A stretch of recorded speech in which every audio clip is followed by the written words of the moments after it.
Welcome to the Ally Effect with Allyson Blythe, authentically living life your way. We all contemplate making changes in our lives that would allow us to live more authentically, but it can be hard to take action. Allyson is here to educate, equip, and empower you with the tools you need to start authentically living life your way. Get ready to eradicate your limitations and destructive patterns as you take full responsibility for your own happiness. This show is not just talk. It is conversation for profound self-awareness, acceptance, and appreciation, the key elements to stepping into the power as the creator of your very best life. The Ally Effect with Allyson Blythe starts now.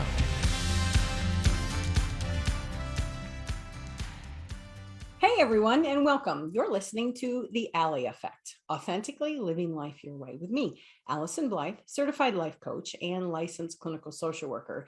You can join me the first and third Thursday of every single month right here on Transformation Talk Radio as we dig deep into this concept of authenticity and cover different topics to help you support walking authentically. So everyone knows this idea of authenticity, and certainly we've heard the word, we've seen the memes, and yet showing up in the world fully as ourselves is actually a lot harder than one would think, especially in today's day and age. So this is my opportunity to share, to help build into you in order to do it, authentically living life your way. So stay with me for the next hour as we talk about authenticity and cover another topic, and actually offer tools, tips, and resources to educate, equip, and empower you in authentically living life your way. Today, we're going to be addressing a topic that's actually quite near and dear to my heart, and not always a very easy one to talk about. I can feel kind of the energy of it today, and just kind of addressing a topic that sometimes people will really struggle with. I have done this work for many years, a lot of years, and they keep growing. And over the course of time, probably met with thousands of different people coming face to face with experiences and circumstances that they're all facing and enduring. It's sometimes during their deepest level of trauma that they've ever faced. And sometimes it's just life. You know, they're coming in for different reasons, whether it's parenting or partnership, communication stuff, dealing with mood and stressors, lots of different reasons why people actually enter my office. And what I have come to know for sure is that we are actually far more alike than most people would ever care to realize. And as different as our circumstances may be, and maybe the outer appearances, most people are just doing the best they can to get by in this world and establish some sense of happiness and well-being for themselves. We can look a lot different on the outside, especially filters and social media and all of these presentation things we do. And yet we all know that life can be hard, really hard sometimes. And just having someone to offer support or encouragement, maybe some perspective, and even a challenge and accountability can often be very helpful. And that's where I come in. Every day for more than 30 years, I get to show up. I get to show up in the world and in my office to do something that I absolutely love and sit closely with people and often be on the front lines of life with them. Yet there's one experience, one dynamic that has been very consistent for so many of the people that I see that often goes completely undetected. It doesn't matter the color, the age, even the social or financial status that people have has absolutely nothing to do with whether or not people are affected by this issue or not. By now, with as many years of clinical experience as I have, the number of people who've actually taken a seat on my couch, there's a specific dynamic that I have seen in so many of my clients that I can actually begin to detect fairly quickly. There's a distinct pattern, kind of like specific traits and classic characteristics that kind of send my therapeutic spidey senses into high alert. I can start to detect things that don't quite seem right, or I can feel. This is a pattern that will serve as today's foundation for the show. It's to point your awareness to the fact that we have a very different type of epidemic that many in our world are facing. And it's caused so much damage over the years, and it doesn't get nearly the attention or the warning that it really does warrant. Today, to kick off, I actually want to introduce you to several of my clients, not in person. I'm just going to tell you their stories. I think it's Brene Brown who says it's hard to hate close up. And I get the gift of seeing my clients very close up. And I appreciate that. So I want to introduce you first to Larry. His handshake was probably as firm as his head nod. It like kind of left me like, ow. And he was very handsome, very distinguished, highly successful, fit, muscular, really lean. He was not mean. He was lean, with almost like militant like. He kind of had this appearance and this approach to life that's just very rigid and strict, and you could sense it as soon as he walked in. He had 3 kids and a wife, and he was recently coming in because his wife began to mention divorce. They had been married a very long time. He loved her dearly. And she came to him and said, I just can't deal with this anymore. This pressure and these expectations that you have, certainly the lack of warmth and affection had just left the marriage just cold and really on the back burner, because so much of his attention was always on his career, the appearance, the performance of the kids in school and in sports, and even so much focus on how the yard looked. He was rigid and had unrelenting standards for himself and for the people that he loved. And it had completely driven a wedge between he and his wife, and often left his kids anxious and trying to always please and perform for their dad. Everyone was on eggshells all the time, concerned about whether or not he was okay. And these were all things she cared nothing about. She would have rather, built a fire in the backyard or pop popcorn and watched a movie, right? And he did love his family. And he came in very motivated to prevent the deep heartache of divorce. When I started to inquire about his history, which I always do for people who come in, he just began to rattle off family dynamics. He would describe it as fine and totally normal. He described his father as just typical. He's a typical dad. He went to work every day, hard worker, good provider is what he would say. And his mom, he described as a faith-filled woman. She would clean, she would cook, she would do everything that was kind of expected for her to do, and just make sure everything was just so. He referred to her actually as a very good wife to his dad. He moved quickly. He didn't want to spend any time on creating any context or any background. He wanted to know clearly how to keep his wife from leaving. And I saw his desperation clearly. And it was one of the most interesting things that I started to see. And that is what those spidey senses of mine got activated. It's like, why all this rigidity? Why the perfectionism and the pressure to perform? All those people around him. He was so shut off emotionally and completely unavailable in spite of the love that he had, despite all the love he had. So what's Larry's story, right? Like, what's kind of the theme with him? And I wonder, is that rigidity, that pressure, that fear or concern, that drive about what everyone thinks, is that anything that you can relate to? So if you think about Larry kind of on this spectrum, I want to flip the scale and kind of go to someone who came in, and her name is Sally. And Sally was very petite. She was very beautiful, but her meekness entered the room long before she did. She just had this very meek. Her shoulders were rounded. Her voice was very low. She apologized for things that certainly were not even her fault or her responsibility. And her frailty was incredibly evident. And this sense of self that I talk so much about just didn't exist in Sally. She had been cheated on in every single relationship she had ever been in. As a matter of fact, this was now her 3rd major relationship in her life, and all of them had ended with her partner leaving for another woman. From the time she was a teenager, her very first boyfriend, she was in very destructive relationships, and she blamed things like her weight, her looks, her intelligence, her lack of sex appeal, and sadly even resorted to the fact that she believed she was a poor cook, right? She seemed to be a magnet for cheating people, and despite the damage, she just continued to stay. She stayed in the relationship, she endured and put up with whatever they dished out, and she never left. She gave loyalty long beyond what loyalty was due. Her childhood revealed a long-standing pattern of abuse and abandonment, and her mom had had multiple partners, many marriages throughout her lifetime, and chaos, disruption, and dysfunction were just as common as the sun rising every single morning. It was a steadfast nature, chaos and destruction. No one knew the meaning of stability or consistency in her family. Things changed in huge ways from day to day. Someone lived there, someone moved out, another person moved in. Men came and went quickly, and Sally learned to adapt herself accordingly, to pick up the pieces of her mom's once again devastated world.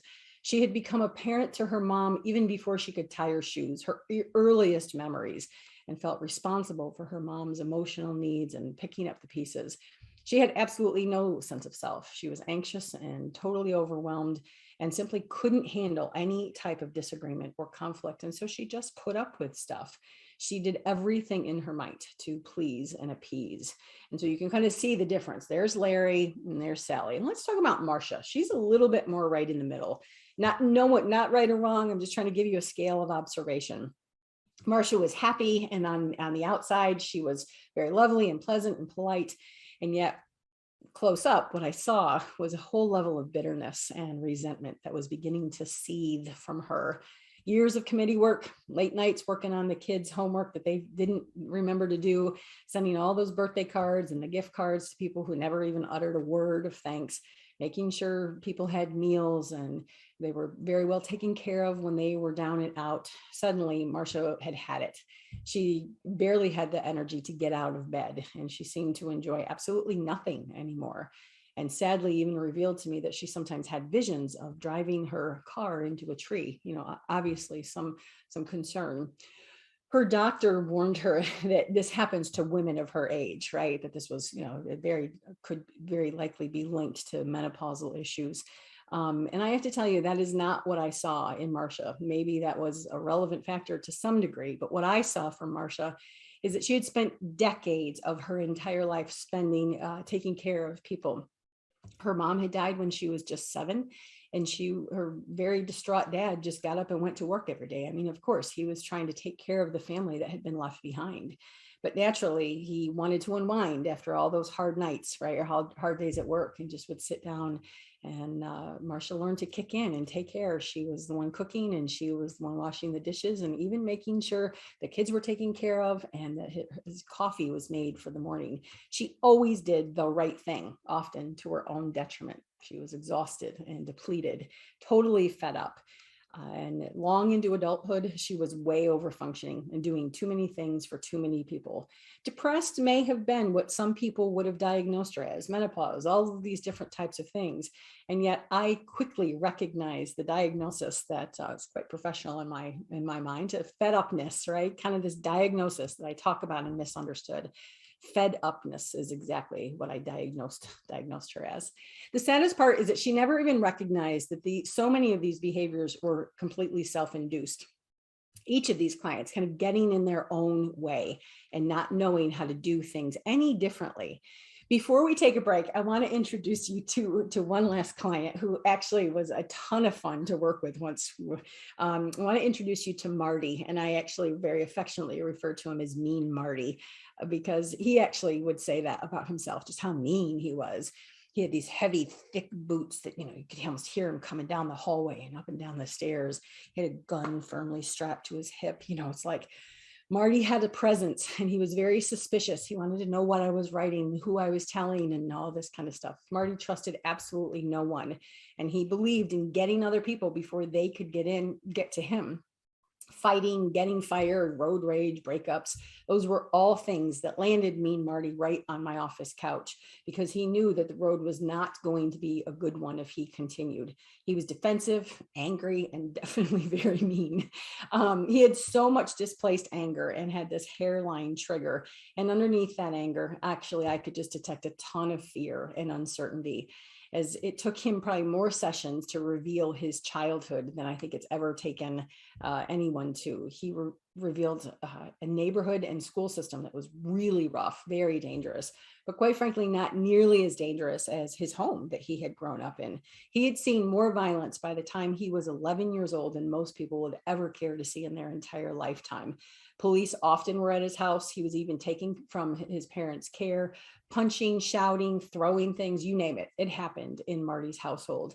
His father would leave for days, and food was often scarce. Clothes were dirty, and electricity was sometimes a luxury that the family sometimes could not even afford. And quite frankly, no wonder he was so mean. I probably would be mean too.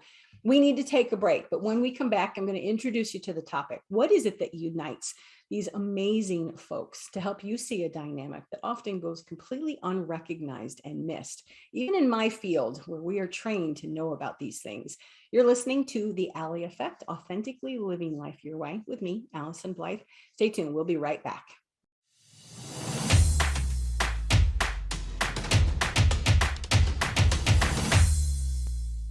We're back here on the Ally Effect, authentically living life your way with me, Allyson Blythe, certified life coach and licensed clinical social worker. Before we continue and get too far down the road, I want to make sure you know how to be in touch with me. If you ever want to leave me a message, please contact my landline, 859-341-7773. If you want to check out my website to kind of see what I'm all about and some of the services and programs I offer, AllysonBlythe.com.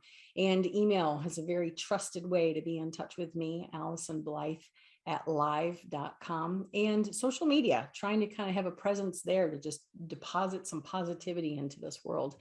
Any social media platform, Allyson Blythe, life coach.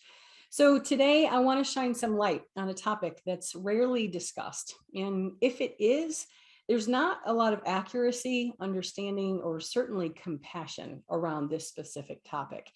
But before the break, I introduced you to 4 of my clients. I introduced you to Larry, Sally, Marcia, and even Mean Marty, again, to see their range of behavior, all very different backgrounds and circumstances that they grew up with. There's one more person I want to add to this mix before we move into the topic. I want to introduce you to Ellen. A beautiful woman, highly successful, very well educated, very eloquent in her speech and in her demeanor. She was well traveled and had met influencers of every stature. She was an athlete and an achiever by all rights, and she was professional, very well accomplished, and perhaps even perfect might be a word that I think I would associate she was striving for.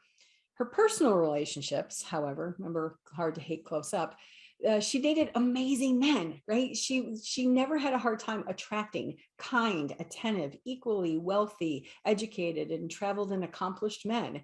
But she had been divorced once, she had dated often, and simply could not and would not commit to anyone. It left her questioning, and honestly, some of her family and friends left her questioning, like, is there something wrong with me? Ellen's family history revealed huge amounts of money, right?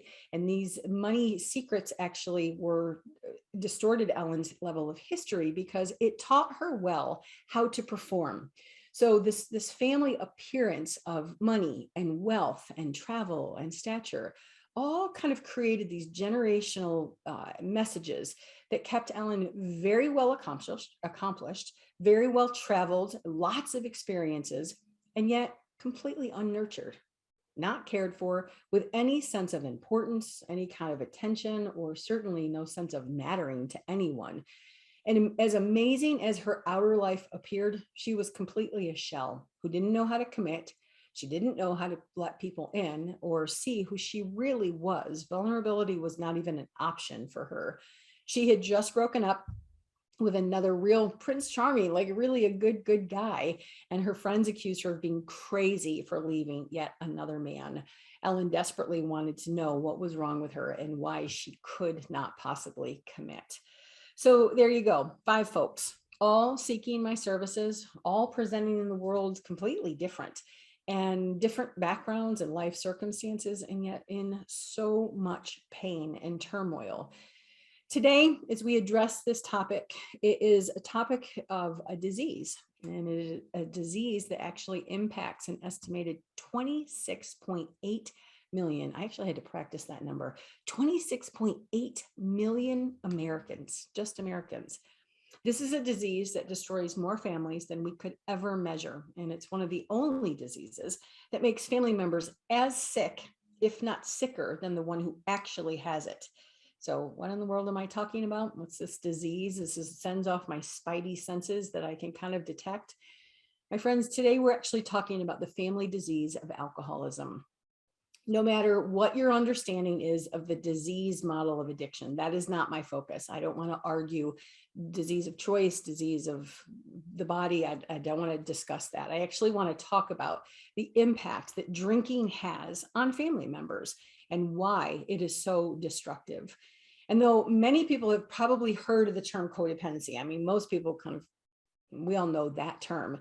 Most people aren't necessarily familiar with the term COA or ACOA. COA being children of alcoholics and ACOA being adult children of alcoholics. I wonder, is that anything that you understand? Is that anything that you've ever been exposed to? Again, 26.8 million Americans who are addressing this issue or affected by this issue, not necessarily addressing. It's something that people often land in my office for, but unless you know what you're looking at, can be tremendously misunderstood and misdiagnosed. Often it presents itself kind of in a sideways fashion. Think about the people I just introduced you to.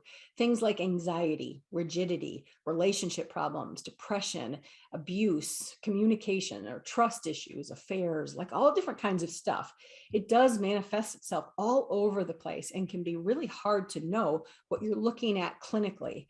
I have seen people who have spent years of their lives struggling with this specific issue being at the root, seeing doctor after doctor, trying medication after medication, and seeking so many external solutions without ever really understanding what the issue is that's actually affecting them. Today, I want to talk to you about the family disease of alcoholism, more specifically, how growing up in addiction, and it doesn't have to just be alcoholism, it can be any level of addiction, actually influences and shapes you in ways that you likely have never even known or recognized. Because I have personally been touched by several people's struggles with addiction, I am very, very passionate about this topic. And I've been an active member of recovery for more than 16 years. And it's such an honor to be a part of a community. We'll talk a little bit about that later. My mission is to educate, equip, and empower. And today I want to do that to the best of my ability when it comes to this issue. I want to shine some light on a very hidden, confusing dynamic that most people, even professionals, don't recognize. ACOA comes with its own personality, so to speak, its own symptoms and dynamics that we'll talk about. And to gain an understanding for and compassion for how you may have been affected by someone else's drinking and not even realize the severity of it. There is a lot of confusion about this. And one of the main reasons is because the face of addiction looks incredibly incredibly different from person to person.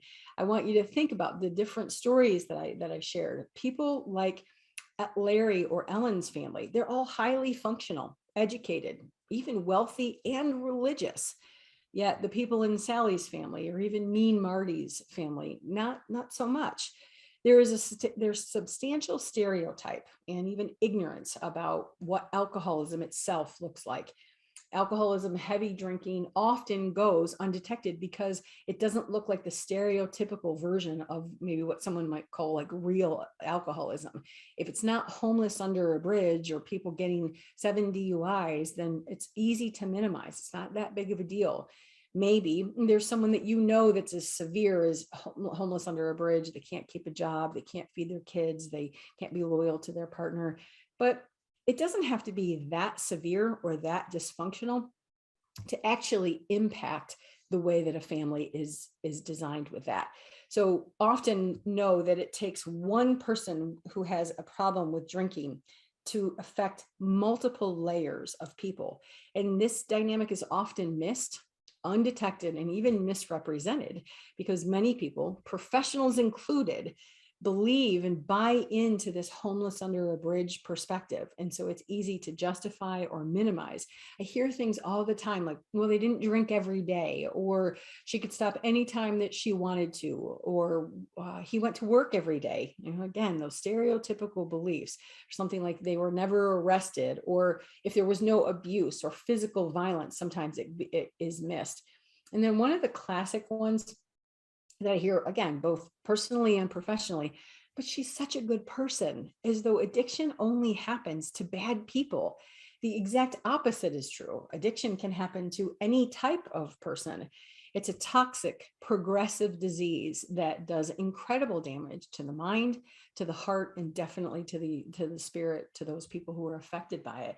And it has absolutely nothing to do with character, kindness, wealth, education, or the worth of the specific person. It does take a toll, and there's a family dynamic for the problem drinker. And even if they didn't drink every time, even if they are a really, really good person.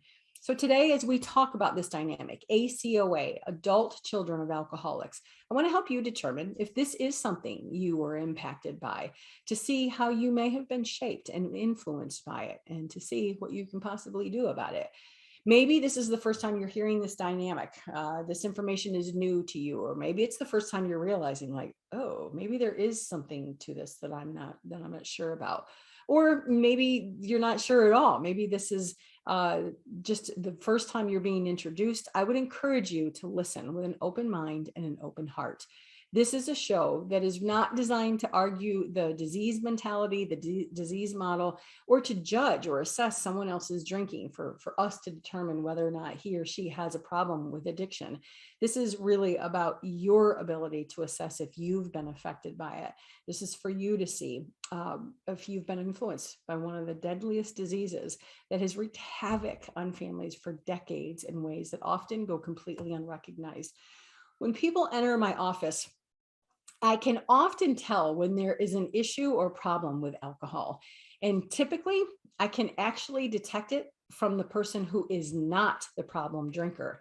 I can spot the dysfunction very, very quickly. And because they are the ones who are doing and fixing, managing, monitoring, trying to keep everything above water. They are the ones who are working hard, trying to be good, trying to be helpful, keep it together by being pleasers or performers, trying to keep things perfect. The ones who are uptight, very controlling and rigid. Maybe they are the ones who are judging and scrutinizing. Because they are the ones trying to keep it together, they often show way more of the symptoms. They're focused on the survival and keeping things above water. The burden of managing, mothering, monitoring, martyrdom, the M's that we talk about, is just exhausting. It's totally overwhelming and depleting. Talk about fed upness, that sometimes it's just too much for people and their symptoms become very evident. There is no reward in any of those types of behaviors, and it's completely unsustainable. And honestly, it's not very effective. Yet many people are caught in this trap because they have no idea what's happening or how to do anything differently. When we come back, I want to introduce you to more dynamics and characteristics of ACOA. Again, to help you determine more clearly if it's something that's relevant to you and to see what extent you've been shaped by it. Come back with an open mind and see if this information can help you. So I am Allyson Blythe, and you're listening to The Ally Effect, Authentically Living Life Your Way. We'll be right back. Hey.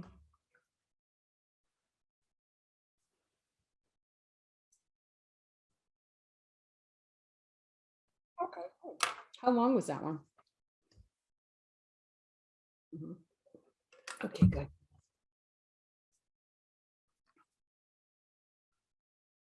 Yeah,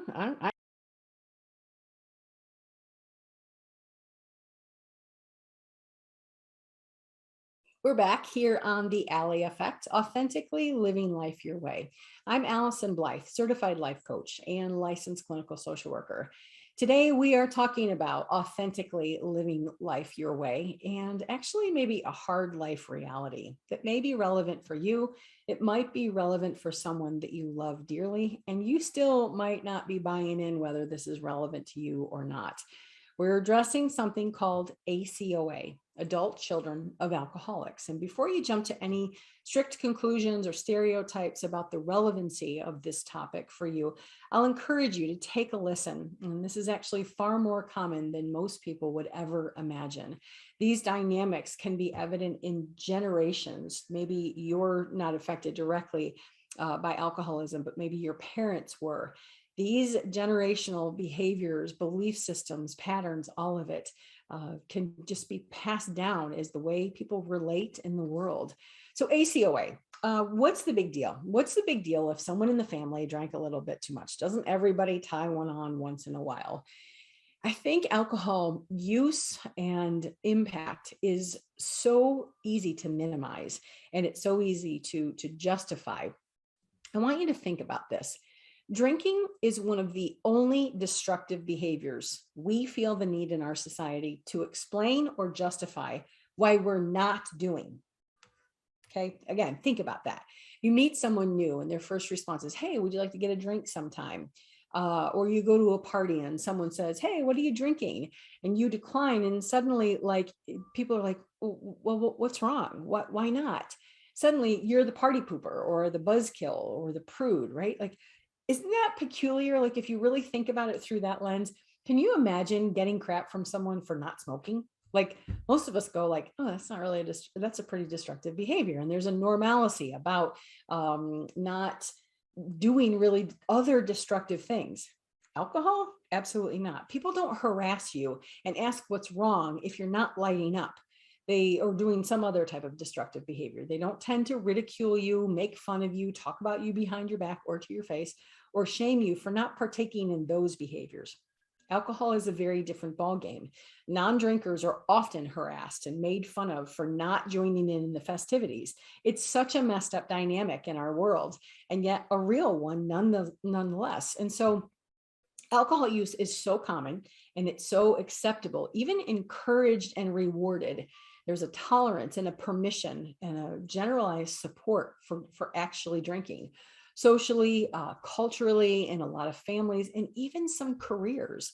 It's really a normal dynamic, and yet it's totally toxic and unhealthy. So if a loved one has any type of issue, it can easily be overlooked and excused, especially if it doesn't look like that homeless under a bridge.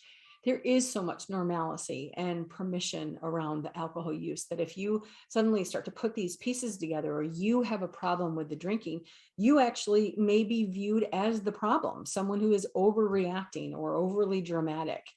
So if alcohol use is so prevalent and normalized in our world, and most people are doing it, why is it such a big deal? How much harm can it actually do to someone? I want you to just think about the basics. If we've ever been around someone who has been drinking or is actually drunk, we all know alcohol alters somebody's state.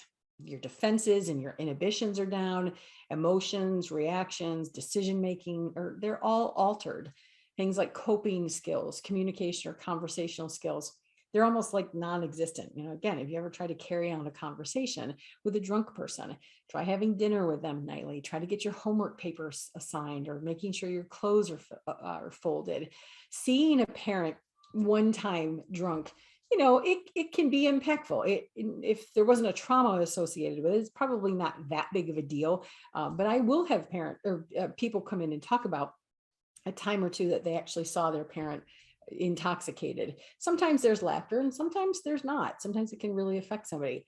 But if this becomes more of a normal pattern, you see this on a fairly consistent basis, it becomes a much bigger deal and can be completely life-defining. And I want to explain this to help paint the picture.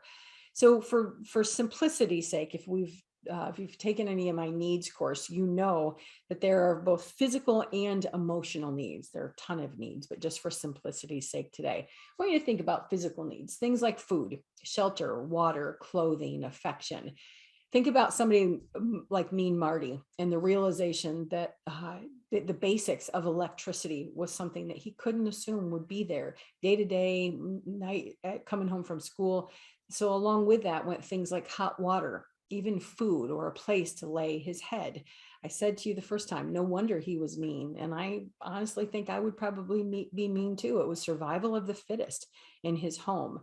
These are basic needs that ensure stability, predictability, safety, trust, and assurance. If you don't know that there's going to be food, or you're going to be able to take a bath before you go to school, kids need food, safety, clothes, shelter. I mean, it's a little bit of common sense, but they also need them consistently with ease and reliability.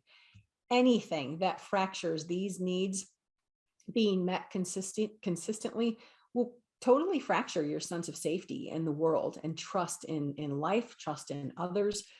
If physical needs can even be things like a consistent ride home, you don't wonder, like, are they going to show up? Or are they not going to show up?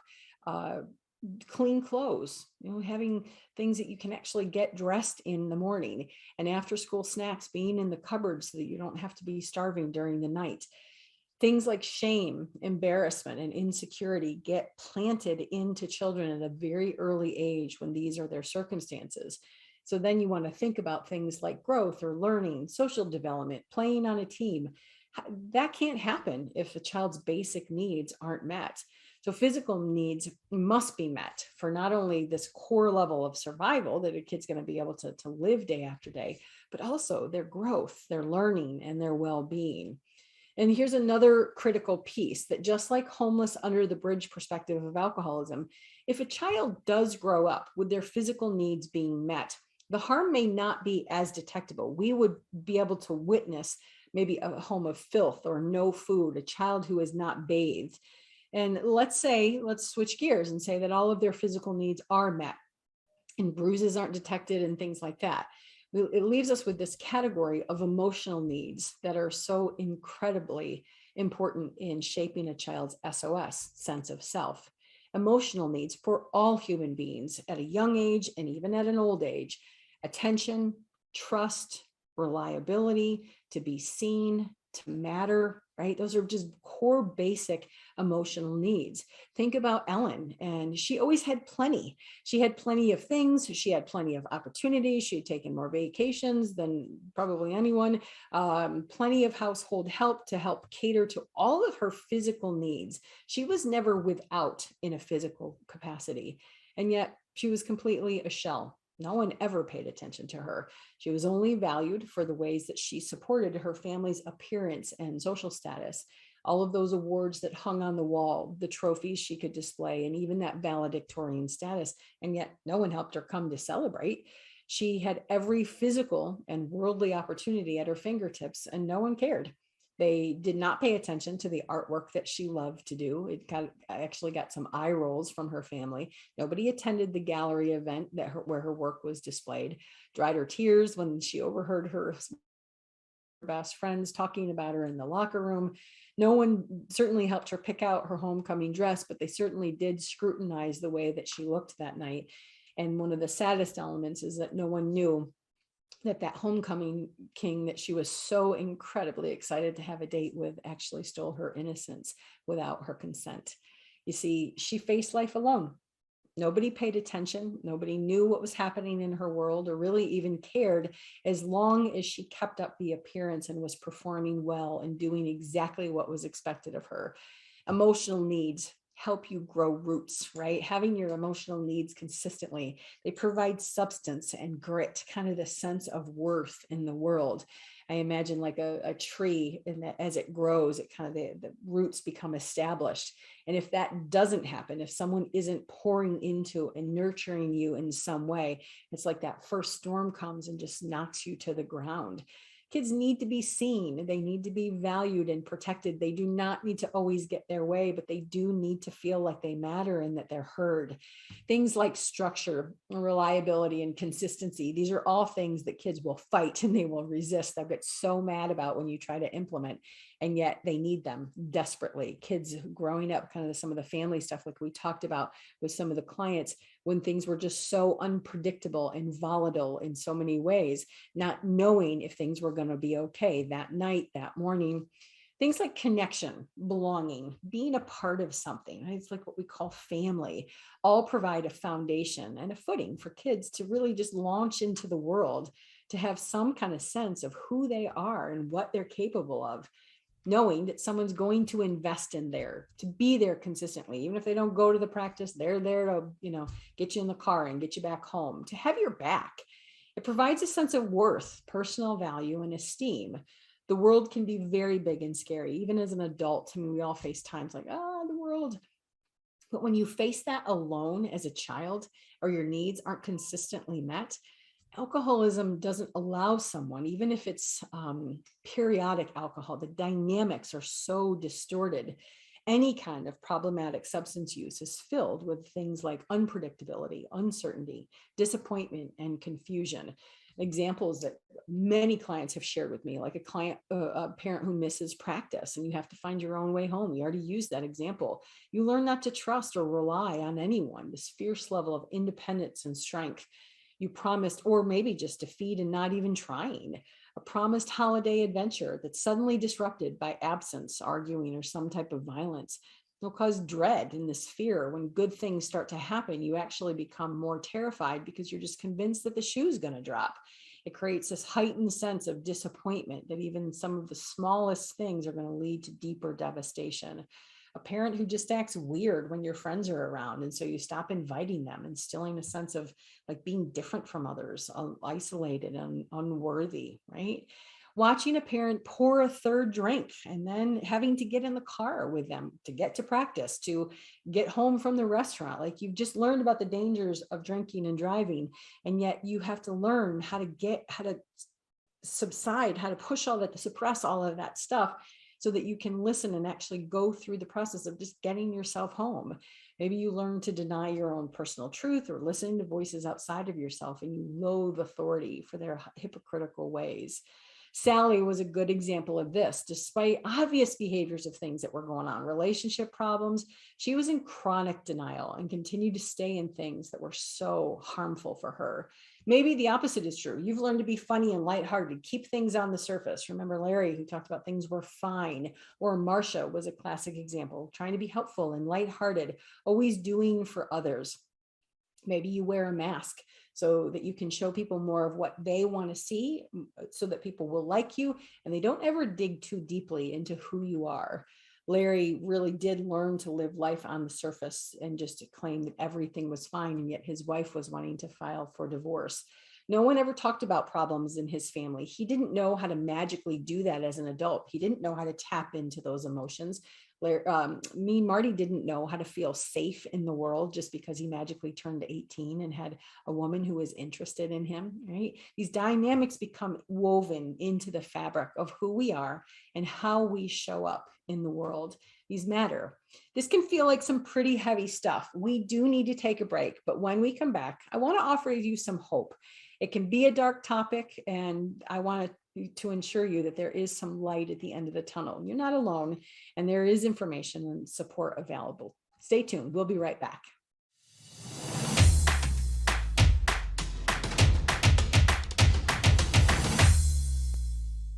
We're back on the Ally Effect, authentically living life your way, with me, Allyson Blythe, certified life coach and licensed clinical social worker. We're discussing a topic today that certainly may be a heavy one. Maybe it's something that you've never really considered or known to be true for yourself. Maybe your eyes are open for the very first time in ways that you never saw coming. It can be a lot to digest, and it's okay if your head's spinning and you're not really sure what to think. It's okay, and it's normally part of the process as people begin to see it through a different lens. There's some dynamics that are important to understand that maybe will help you relate and assess whether or not this issue is really relevant for you. ACOA, adult children of alcoholics, can have long-standing problems in the way that they show up in the world, the way that they think and respond to things, to stressors, and even in relationships, and certainly even in parenting. Maybe you don't have a sense of self, so you've learned to chameleon yourself to fit into what other people want from you and what you expect. You've spent years of your life just trying to go along to get along, people pleasing, and doing what's expected of you. Maybe you quickly get sucked into things that aren't good for you and wonder once again, like, how did I get here? Why do I keep doing this? It is not uncommon. This is actually far more common than people would think. It's not uncommon for someone who's grown up in some type of addiction to actually partner with someone who is an addict of some sort. Maybe it's alcohol, drugs, work, gambling, sex. It's incredibly common because adult children of alcoholics are great helpers. They're amazing people who tend to be fixers and managers, and they will invest in the potential that someone shows more than they will actually see the reality of that person. So often, adult children of alcoholics are connecting with someone who needs their services, so to speak, right? Except they're not getting paid for it. Things like denial, anger, poor decision-making, poor coping mechanism, showing up like dysfunctional in relationships. These are all really commonplace. Remember, I said we don't magically turn 18 and know how to incorporate typical life experiences. Remember now, this is why they call it a family disease. These are all people who haven't picked up the drink, right? I'm not saying that they never drank, but these are not the people affected that are actually drinking the alcohol, right? So this is why it's a family disease. I do want to offer hope. I don't want to just leave you. My mission is to educate, equip, and empower. I want to offer tools, tips, and resources. And I mentioned the 12 steps of recovery. And one of the things right out of the gate, if someone is even wondering curiously, like, wait a minute, is this some of what might be going on in my life? There are specific programs, Al-Anon, CODA, which stands for Codependence Anonymous, or actual ACOA groups. And if you've never heard of these, maybe you don't have any concept of what they are, they're actually 12-step programs, each with the intention to help people cope and heal from another person's dysfunctional drinking. Now, CODA has more dynamics associated with codependency. There doesn't have to be issues with alcohol or drugs, but nonetheless, they're all 12-step programs that will help you learn how to focus on yourself, establish boundaries, learn how to detach, recognize that there's choices. Sometimes even if there's some of the hardest choices you ever faced, you still have choices. Work on your coping mechanisms and help you understand further the dynamics of addiction, the fact that you didn't cause it, you can't cure it, and you can't control it. These meetings allow you a safe, totally confidential place to sit with people who really just, quite frankly, just get it. They have been through some of the same things you've been through, thought some of the same thoughts, and certainly felt some of the exact same feelings. And one of the best parts is that there's no musts, there's no have tos in any of these programs. There's no rules, and nobody's going to tell you what to do or what not to do. It's just people coming together, like-minded, like problems in the world. They will listen, support, and share their experience, strength, and hope. There's community, safety, and sharing. I will encourage you that if you even wonder slightly about this topic, I will encourage you to check this out. You don't have to commit, right? You don't have to sign on any dotted line. Nobody's going to take down your address and come find you if you don't come back. It's an anonymous program. And so the idea that your privacy is just protected when you go, it's just intended to be a safe place. I would encourage you to give it a try. You might be very pleasantly surprised. The groups have been around for a very long time and have proven to be highly effective in helping support people in every walk of this journey. If group doesn't quite feel right, maybe you're not too sure and you're not ready to bite that off, I would encourage you to maybe do a little one-on-one work. Seek out a therapist and a trained professional. I will make one caveat, and I really want to emphasize this part. Remember, I said how easy it is for ACOA or codependent dynamics to be missed. Make sure you see someone who has experience with addiction, and not just the addiction mentality, but also understands the family dynamics that go along with it too. We've started to see why that's so important. Special training is really necessary, and we've already gone over the number of ways why this, how this pattern shows up. And so seeing someone who knows what they're looking at will make all the difference for you and really help you get the help and healing you deserve. So maybe you're still uncertain. You're like, I just trying to listen to something, right? And so maybe you're not ready for a group. Maybe you're not ready for some of the individual stuff. Maybe you need a smaller dose that would be helpful for you. And that's actually the huge part of why I do the work that I do. I want you to be able to take this at your own pace and have tools and resources so that you can have them readily at your fingertips when you're ready. If you're wondering about all of this stuff and still trying to decide if it's relevant for you, check out some of the past episodes, right? Any of the tools that we're learning about is going to help a very typical person. But if you've had any type of ACOA questioning, past episodes, the book Misunderstood that I wrote, all of these teaching about boundaries, how you're spending your commodities, time, energy, and effort, and building that classic sense of self. Online courses, if that is more manageable for you and you don't want to commit to something on a consistent basis with maybe a group or therapy, you do not need to do this work alone. And you definitely do not need to do it the hard way anymore. I want to offer you some tools. Maybe today is all you can handle. And so if that's the case, if you've listened to any of my previous episodes, you know the one tool I'm going to hand you time and time again is self-awareness. Maybe today you've learned something new and your eyes are wide open and you're able to understand yourself in a very different way.